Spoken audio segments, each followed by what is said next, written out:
8'de Sağlık tüm hızıyla devam ediyor. Şimdiki konuğumuz ortodonti uzmanı Profesör Doktor Tancan Uysal. Hoş geldiniz hocam. Merhaba, hoş bulduk Burcu Hanım. Çok şıksınız bugün. Çok teşekkür ederim o sizin şıklarınız. Gerçekten İzmir'den böyle bir güzel havayla geliyorsunuz bize. Evet, çok seviyorum. Her zaman pozitif enerji. İzmir sakin şehir. Evet. Böyle güzel yazın şehri, tatilin şehri. Birçok insan için kafada böyle. Bizler için de aslında bakarsanız öyle. Değil mi? O güzellikleri getirdim sizlere ben de. Yeter ki olumlamamız olsun. Bu güzel pozitiflik olsun. Tabii, Hiçbir yer uzak değil. Kesinlikle. Aynen hocam. Hocam tekrar hoş geldiniz diyorum. Teşekkür ederim Fatih Hocam. Bugünkü konumuz şu. Yanlış ve hatalı alışkanlıklarımız çene ve yüz sistemimizde bir sürü problemlere sebep oluyor. Bunlar nedir? Ne gibi olumsuz etkilerle karşılaşmamızı sağlar? Biz aslında ortodonti deriz ki anne karnından başlıyor. Annenin iyi beslenmesi, gerekli işte vitaminleri ve bir takım işte alması gereken esansiyel gerekli şeyleri alması çok önemli. Bebek doğduktan sonra beslenmesi çok önemli. Beslenmesini anne sütüyle yapması ve çevre yüz kaslarının, çene yüz kaslarının çok iyi gelişmesi çok önemli. Ondan sonra biberonu kullanıyorsa belli bir yere kadar kullanması çok önemli. Ya da yalancı emzik kullanıyorsa onu bir yere kadar o alışkanlık haline gelmemesi. Belli bir yer ne zaman hocam? Yani biz 3,5 yaş falan diye söylüyoruz. Yani 3,5 yaştan sonra hala devam ediyorsa artık bunu bir şekilde daha erken aslına bakarsanız daha idealdir ama daha da fazla devamı sürecinde işte bir takım psikolojik destekler alınmasını ya da artık bir şekilde bıraktırılması için çalışmalar yapılması gerektiğini söylüyoruz. Dolayısıyla bunları eğer yapmazsak bir takım ağızda, yüzde, çevre dokularda bir takım sıkıntılar oluşmaya başlıyor. Ya da bir takım alışkanlıklar diyoruz. Nedir? Parmağını uzun süre emen çocuklar var. Küçükken başlıyor. Küçükken biraz daha normal emme alışkanlığı biliyorsun doğal bir refleks. Ama bu emme alışkanlığı çocuklar birazcık daha üzüldüğünde, sıkıldığında, acıktığında ya da cezalandırıldığında parmaklarını emmeye artık bunu alışkanlık haline getiriyorlar. Geceleri parmak emmeden yatmamaya başlıyorlar. Ne yapıyor? En basit örneği üst dişler emildikçe sürekli parmak öne doğru gidiyor. Kayıyor. Alt dişler iyice geriye doğru gidiyor ve çapraşmaya başlıyor. Alt çene bir miktar dikey yönde büyümeye başlıyor, geride kalmaya başlıyor. Böyle ya da tırnak ısırma ya da işte kalem ısırma ya da işte herhangi bir uyurken battaniye emme gibi alışkanlıklar. Böyle şeyler ya da yanlış yutkunma. Bebeklikte dönemindeki yutkunmanın daha kalıcı hale gelmesiyle, dilin dişlerin arasına girmesiyle ağız yüz yapısında bozukluklar, ön bölgede açıklıklar oluşmaya başlıyor. Ya da solunum, ağız solunumu ya da burun solunumu. Solunumu mutlaka burundan olması gerekiyor ki çene yüz sistemimiz normal gelişsin.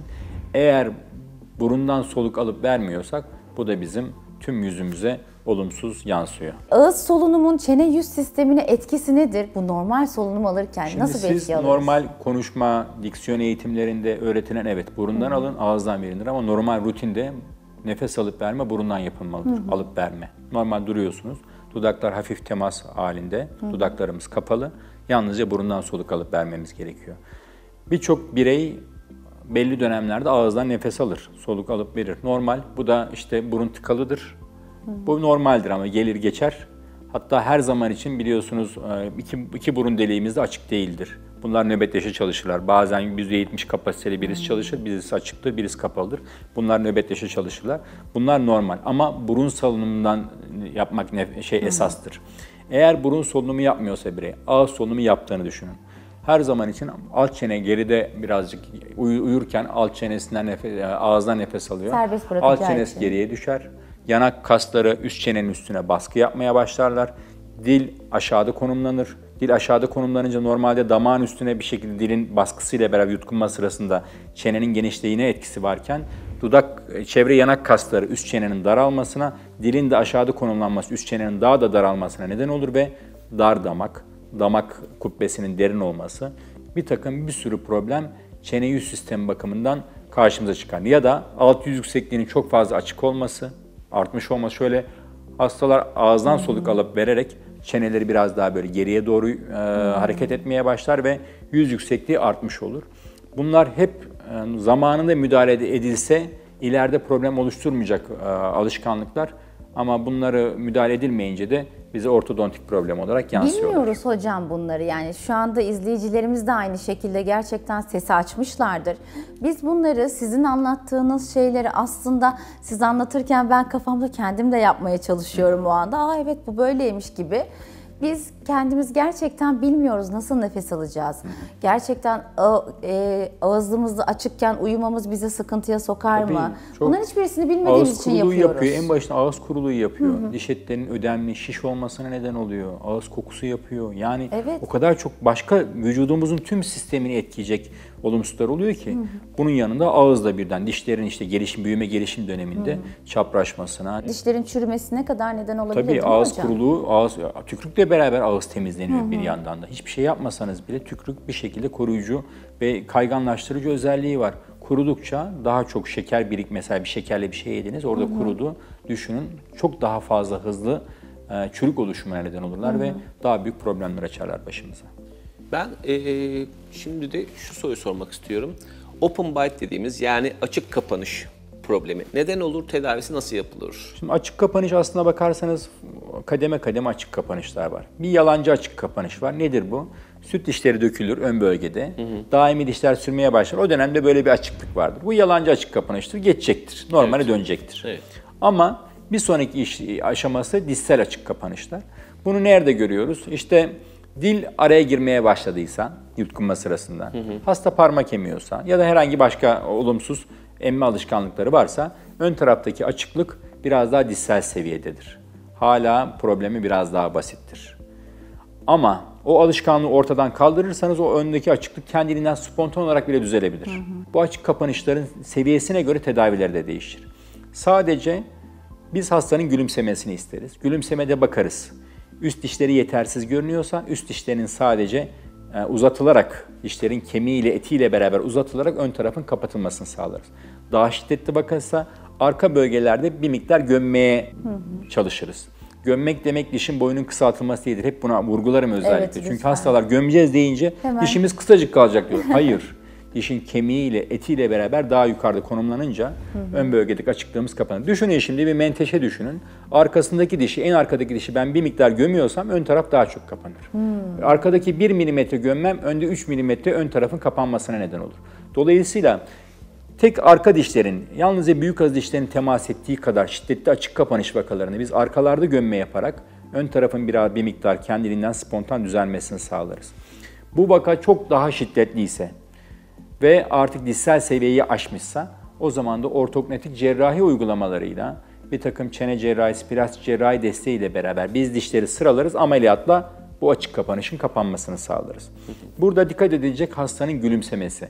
Normalde gummy smile olan bir open bite hastasını, açık kapanış hastasını ön dişlerin uzatılmasıyla tedavi ederseniz gummy smile'i daha da berbat edersiniz. Onun için hastanın bireysel olarak fonksiyonel muayenesinin iyi yapılması, neye ihtiyacı varsa ona uygun olarak ortodontik uygulamanın yapılması gerekiyor. Hocam şunu soracağım. Şeffaf plaklar ile şimdi dişteki çapraşıklıklar düzeltilebiliyor. Evet. Öndeyse arkaya, arkadaysa aralar açılabiliyor. Peki uzaması nasıl oluyor? Yani şimdi, dişi nasıl uzatabiliyorsunuz? Normal şartlarda biz planlarken her dişi istediğimiz milimetre uzatabiliyoruz, gömebiliyoruz. Bir takım eğer gömme değerlerin fazla üstündeyse o zaman bir takım desteklerden yardım alıyoruz. Ben arka dişi gömmek istiyorum mesela. Evet. Buraya küçücük bir vida yerleştirebiliyorum. Bir denizlerde çapayı düşünün, böyle destek alınan çapayı. Buradan ben buradaki kemiğe yerleştirdiğim vidadan destek olarak arka bölgeyi çok rahat lastik kullanarak çok rahat gömebiliyorum. Peki uzatma? 4 tane vida yerleştireceğim. 4 tane vida ile çeneyi gömebiliyorum. Uzatmayı nasıl yapıyoruz? Bakın ataçman denilen şeyler var. Üstüne böyle plastik dolgu parçacıkları yerleştiriyoruz, kompozit. O dolgu parçacıkları her bir şeffaf plakta 0.2 mm, 0.2 mm daha aşağıda konumlanıyor. Dişi plağı taktığı zaman hasta oturunca ilk başta oturmuyor, onu kanıttırmaya, dişi uzatmaya çalışıyor.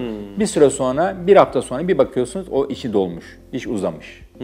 Dolayısıyla işte şeffaf plaklar ya da dişler böyle bir ekvatorları vardır. Böyle bir tombik bir halleri vardır.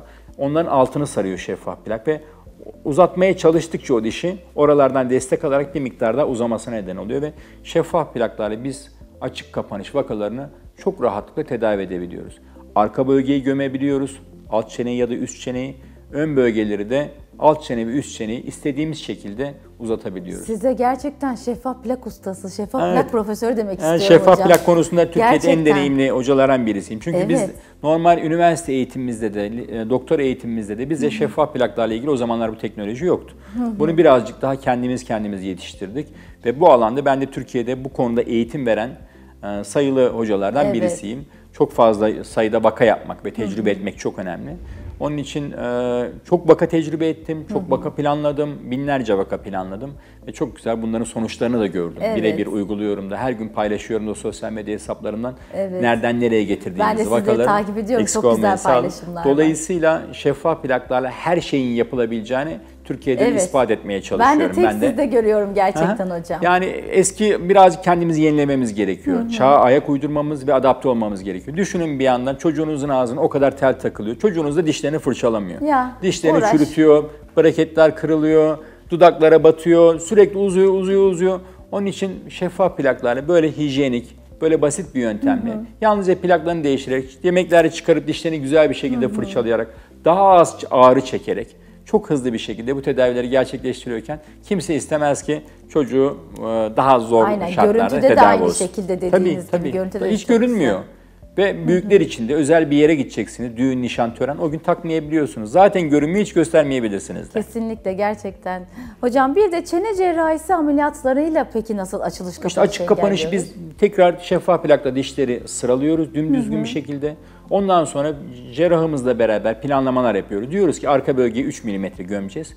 Ön bölgeyi 3 mm otorotasyon, çene kendiliğinden rotasyona uğrayacak ya da bir takım planlamalar yapıyoruz, hesaplamalar yapıyoruz. Ve ameliyat sırasında rehber plaklar hazırlıyoruz. Çene cerrahisi sprintleri. O sprintleri cerrahlarımız yerleştiriyor. Ona uygun olarak çeneleri kapatıyorlar ve ameliyatı bitirmiş oluyoruz. Biz oklüzyon konusunda deneyimli, onlar ameliyat, işte anatomi, fizyoloji bakımından deneyimli. Dolayısıyla çok güzel bir multidisipliner iş ortaya koyuyoruz. Aynen, çok güzel vakalar ortaya çıkıyor. Bambaşka yüz Sizin zaten oluşuyor. tecrübeleriniz, bilgileriniz çok yeterli hocam. Yine bizi olmayın. çok güzel konularda Sağ aydınlattınız. olun. Çok teşekkür ederiz Ben vermiş teşekkür ederim. olduğunuz Sağ olun. bilgiler için. Ortodonti uzmanı Profesör Doktor Tancan Uysal bizlerleydi ve bizlere çok güzel bilgiler verdi. 8'de sağlık tüm hızıyla devam ediyor.